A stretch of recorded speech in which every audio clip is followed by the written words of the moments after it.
What if death is not the end, but merely a doorway? What if our souls, like cosmic travelers, journey through multiple lifetimes, gathering wisdom across the ages? Welcome, seekers of hidden knowledge. Today, we venture into one of humanity's most enduring mysteries, reincarnation, the belief that our consciousness continues after death, finding new expression in another physical form. But this isn't merely philosophical speculation. Across the world, thousands of children have spontaneously recalled detailed memories of lives they seemingly never lived. They speak of families they've never met, describe homes they've never visited, and express emotions about events they never experienced, at least not in this lifetime. Consider the case of James Leininger, a Louisiana boy who, at just 2 years old, began having nightmares of dying in a plane crash. Soon after, he started sharing specific details about being a World War II fighter pilot, naming the aircraft carrier he flew from, the fellow pilots he knew, and even the manner of his death. Details his parents later verified as matching the life of a pilot named James Houston Jr., who died in 1945, decades before young James was born. Is this merely childhood imagination? A coincidence? Or evidence of something far more profound about the nature of consciousness and the journey of the soul? Today, we'll explore the compelling phenomenon of children who remember past lives. We'll examine the evidence gathered by researchers, the patterns that emerge across cultures, and what ancient wisdom traditions have long taught about the soul's journey through multiple incarnations. Whether you're a skeptic seeking rational explanations or a spiritual seeker looking to understand the deeper mysteries of existence, this exploration invites you to open your mind to possibilities that transcend our conventional understanding of life and death. Join us as we lift the veil between worlds and ask, is reincarnation real? The concept of reincarnation stretches back through the mists of time, appearing in humanity's earliest spiritual traditions. Far from being a fringe belief, it has formed the cornerstone of understanding for billions of souls across millennia. In the ancient Vedic texts of India, dating back over 3,000 years, we find the concept of samsara, the wheel of birth, death, and rebirth. The Bhagavad Gita expresses it with crystalline clarity: as a person puts on new garments, giving up old ones, the soul similarly accepts new material bodies, surrendering the old and useless ones. This understanding wasn't limited to the East. Pythagoras, the Greek mathematician and mystic, taught metempsychosis, the transmigration of souls, in his mystery school in the 6th century BCE. His student Plato later incorporated these ideas into his philosophical works, most notably in the Republic, where he describes the soul choosing its next life based on lessons it needs to learn. In ancient Egypt, the concept of the soul's journey was central to their spiritual cosmology. The Book of the Dead contains numerous references to the soul's passage through various realms and its eventual return to earthly existence. Even early Christianity contained teachings of reincarnation. Church Father Origen of Alexandria wrote explicitly about the pre-existence of souls and their multiple incarnations as a process of spiritual education.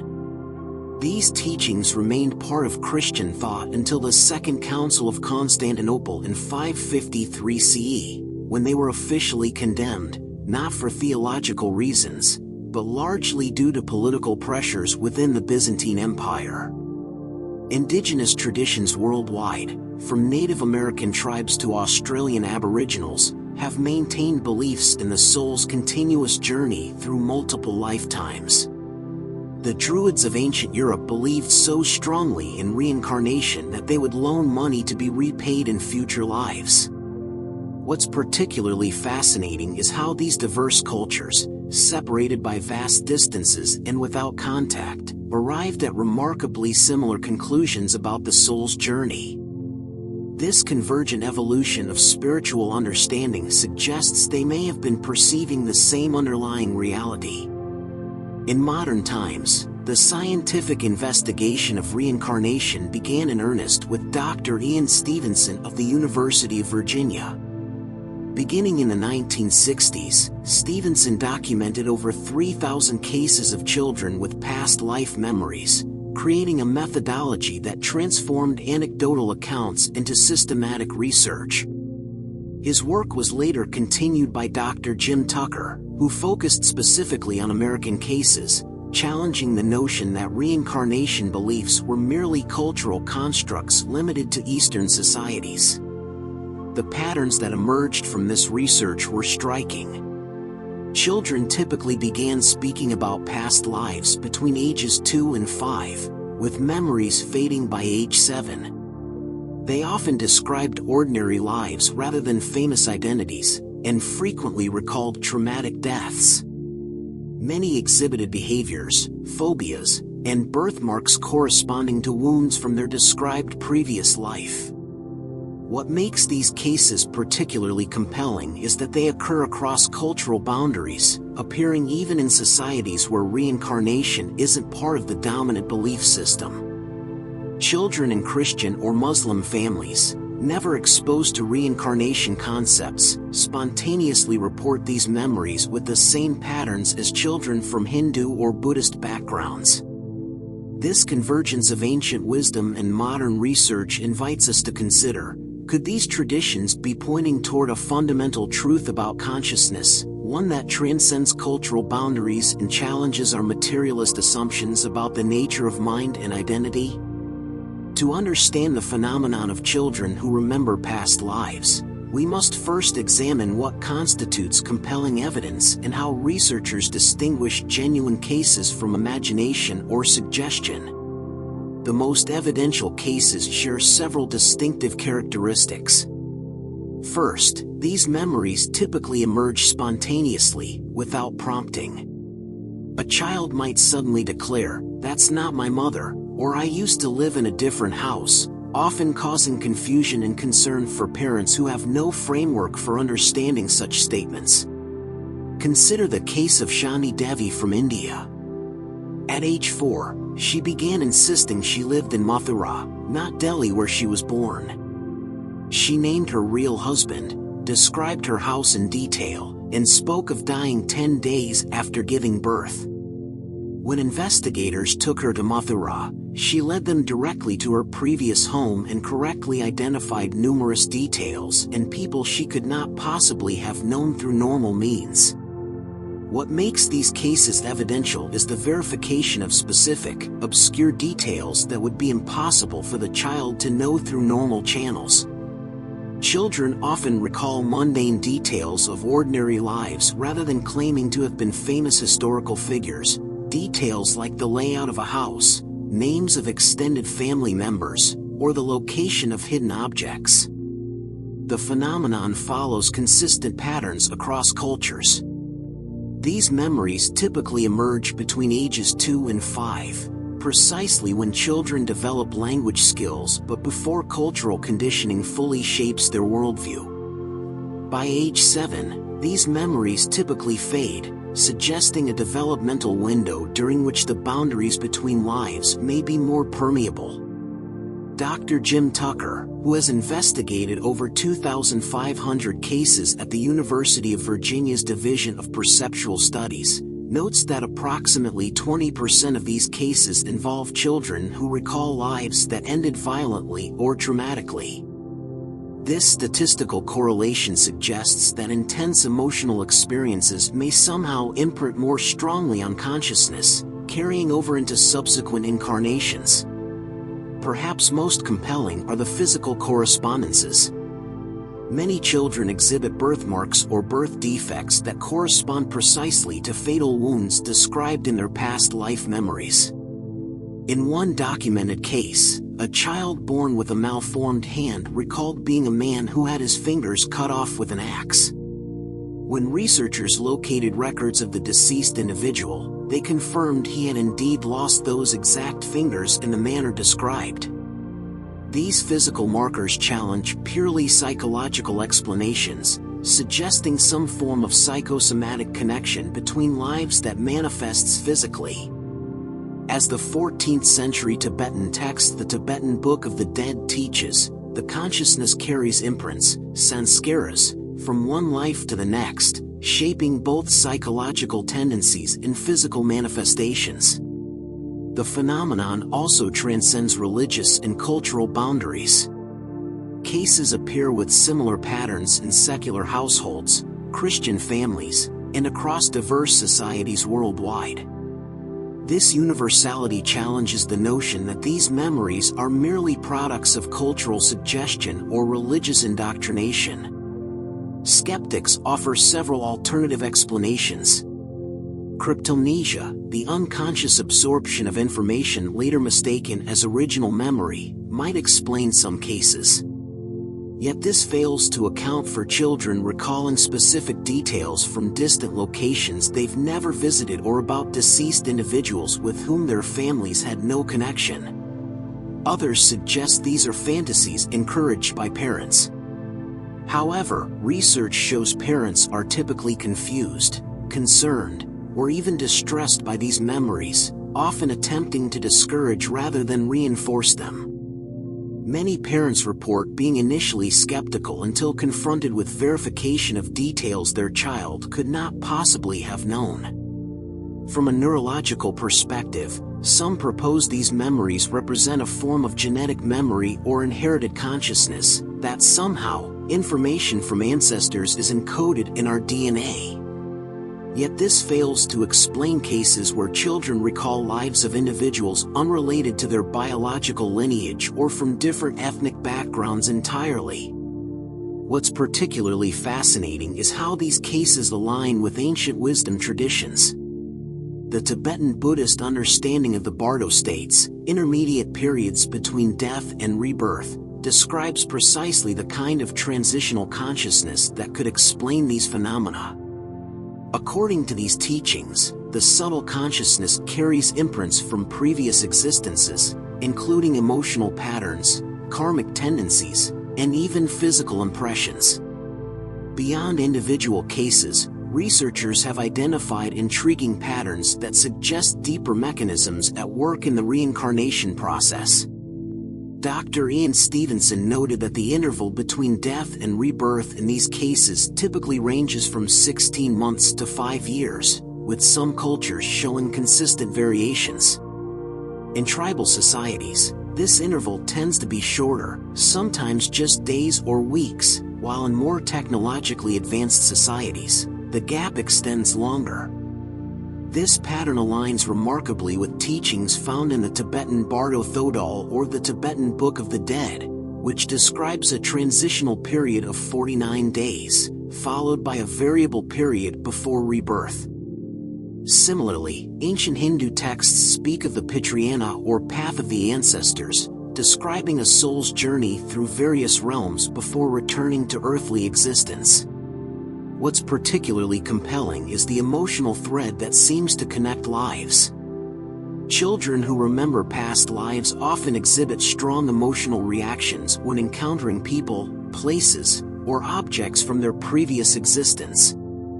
A child might display inexplicable joy upon meeting a stranger who was their spouse in a past life, or show terror when encountering stimuli associated with their previous death.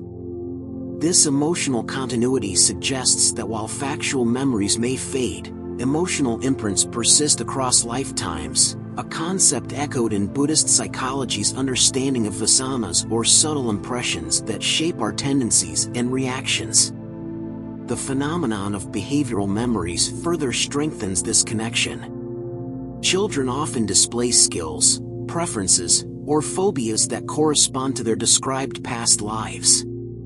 A child who recalls being a dancer might show unusual aptitude for dance without training. Another who remembers drowning might exhibit an inexplicable fear of water. Consider the case of Cameron Macaulay from Glasgow, Scotland. From the age of 2, Cameron spoke constantly about his other family on Barra, a remote island in the Outer Hebrides. He described a white house with 3 toilets, overlooking a bay, and spoke of his father Shane, who died because he didn't look both ways. Cameron had never visited Barra, yet when researchers took him there, they found a house matching his description precisely, once occupied by a man named Shane Robertson. What makes this case remarkable is not just the verified details, but Cameron's emotional attachment to this previous life. He would cry when looking at planes, saying they could take him home to Barra. This emotional continuity suggests something more profound than mere memory transfer. It points to a continuity of identity or consciousness itself. The question of consciousness lies at the heart of the reincarnation mystery. Modern neuroscience generally assumes consciousness is produced by the brain, yet these cases challenge this paradigm. If memories, emotions, and even physical imprints can transfer between different brains, this suggests consciousness may not be entirely dependent on the physical organ that appears to generate it. This aligns with what quantum physicist Max Planck proposed when he stated, "I regard consciousness as fundamental. I regard matter as derivative from consciousness." Similarly, the ancient Vedantic concept of Atman, the eternal self that transmigrates through multiple bodies, offers a framework for understanding how consciousness might persist beyond physical death. Interestingly, quantum physics provides potential mechanisms for understanding this process. The principle of quantum non-locality, what Einstein called spooky action at a distance, demonstrates that particles once connected remain correlated regardless of physical separation. Could consciousness operate through similar non-local connections, maintaining coherence across the boundary of death?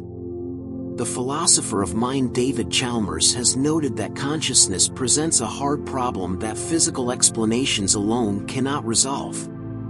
These reincarnation cases suggest consciousness may be more fundamental than we've assumed, not an epiphenomenon of brain activity, but perhaps a field or dimension that interfaces with physical reality through the brain. This perspective is reflected in the Hermetic axiom "as above, so below," suggesting that consciousness operates at multiple levels of reality simultaneously. The physical brain may be less a generator of consciousness and more a receiver or transducer, similar to how a television receives and displays broadcast signals without generating the content itself. What's particularly significant about children's past life memories is that they occur during a developmental window when the brain is still forming its fundamental structures. Neuroscience shows that children under 7 operate predominantly in theta brainwave states, the same states adults access during deep meditation or hypnosis.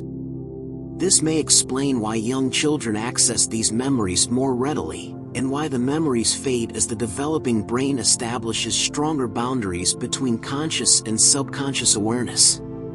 Whether one fully accepts the reality of reincarnation or remains skeptical, the phenomenon of children's past life memories offers profound practical wisdom we can apply to our daily lives.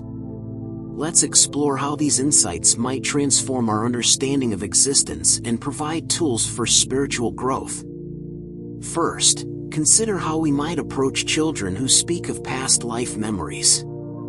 If a child in your life shares such experiences, create a space of openness rather than dismissal. Document their statements without leading questions. Note specific details, dates, names, and locations they mention. This approach honors their experience while creating a record that might later prove meaningful, regardless of the ultimate source of these memories. When children express fears, phobias, or behaviors that seem connected to these memories, gentle techniques can help them integrate these experiences. Guided visualization can be particularly effective, having the child imagine a safe, peaceful transition from the past life to their current one, symbolically releasing any trauma or attachment. This process acknowledges their experience while helping them fully inhabit their present life. For adults, past life regression meditation offers a pathway to explore potential previous incarnations. Begin in a quiet space, focusing on your breath until you reach a deeply relaxed state. Then visualize yourself walking down a long corridor with many doors, each representing a different lifetime. Without expectation or force, allow yourself to be drawn to a particular door, and observe what emerges when you open it. Whether these visions represent actual past lives or symbolic messages from your subconscious, they often contain wisdom relevant to your current life challenges. The concept of karmic patterns provides another practical application. Reflect on recurring themes in your life, relationships that follow similar patterns, challenges that repeatedly arise, or inexplicable attractions and aversions. These may represent unresolved lessons carried across lifetimes. By consciously addressing these patterns, we potentially free ourselves from unconscious repetition. A powerful practice derived from Buddhist tradition is the life review meditation. Set aside 30 minutes in a quiet space.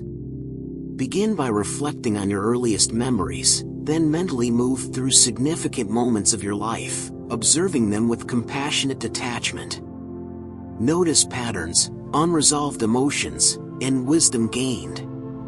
Then imagine viewing these same patterns across multiple lifetimes, seeing how certain themes might have played out in different circumstances. This practice cultivates a broader perspective on your current challenges. For those seeking to heal inexplicable phobias or blocks, the past life resolution technique can be transformative. Identify a fear or pattern that feels deeply ingrained yet disconnected from your current life experiences. In meditation, allow yourself to trace this feeling back to its potential origin, whether in early childhood or perhaps beyond. Without needing to determine if the images that arise represent literal past lives or metaphorical understanding, focus on the emotional resolution needed. What wisdom would allow healing? What forgiveness or acceptance might release this pattern?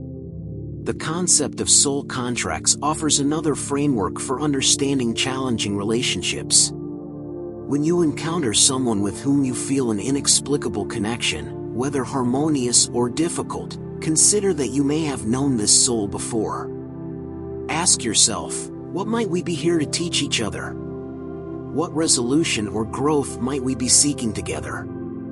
This perspective can transform even difficult relationships into opportunities for soul evolution. Perhaps most profoundly, contemplating reincarnation invites us to expand our sense of identity beyond the boundaries of a single lifetime. This expanded perspective naturally cultivates greater compassion.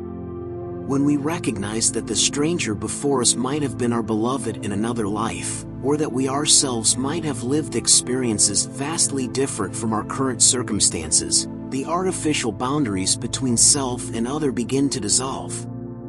This dissolution of boundaries leads to what the Buddhist tradition calls bodhicitta, the awakened heart that recognizes our fundamental interconnection. From this awareness springs a natural ethics that doesn't require external commandments. We treat others with kindness not from obligation, but from the recognition that their suffering and joy are ultimately inseparable from our own. Finally, contemplating the continuity of consciousness across lifetimes offers profound comfort when facing mortality, whether our own or that of loved ones. Death becomes not an ending but a transition, a changing of form rather than a cessation of being. This understanding doesn't eliminate grief, but it transforms its nature, infusing it with a sense of continuity and meaning that transcends the apparent finality of physical death.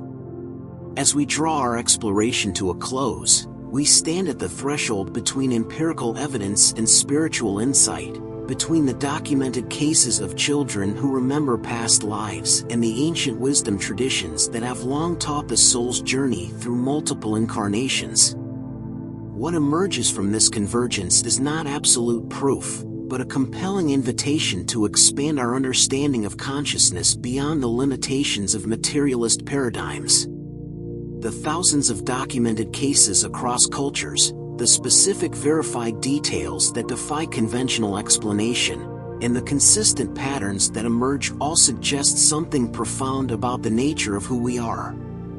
Perhaps the most powerful insight from these children's stories is the reminder that we are more than our current circumstances, more than our present identity, more than our current joys and sorrows. We are travelers on an immense journey, gathering wisdom across lifetimes, evolving toward greater awareness and compassion.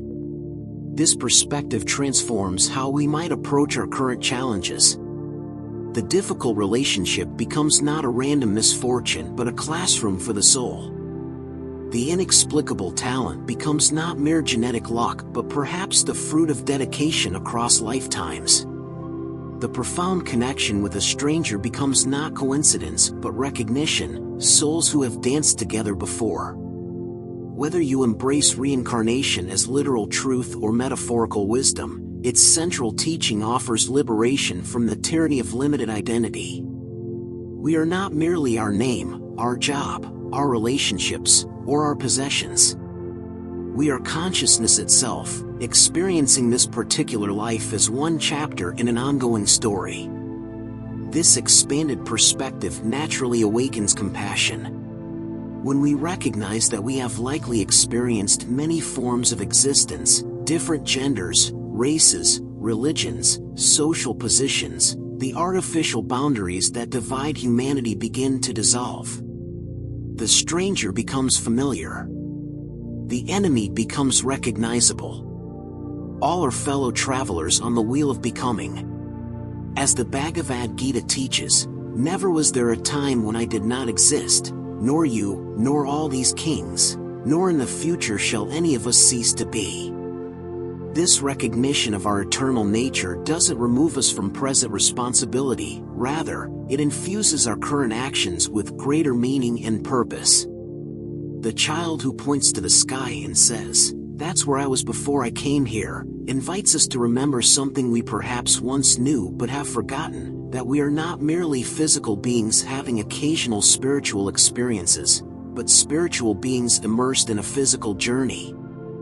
I invite you now to sit quietly for a moment. Close your eyes if you're in a place where it's safe to do so. Take a deep breath and consider, what if your current life is just one chapter in a much longer story? How might that change how you view your current challenges? Your relationships?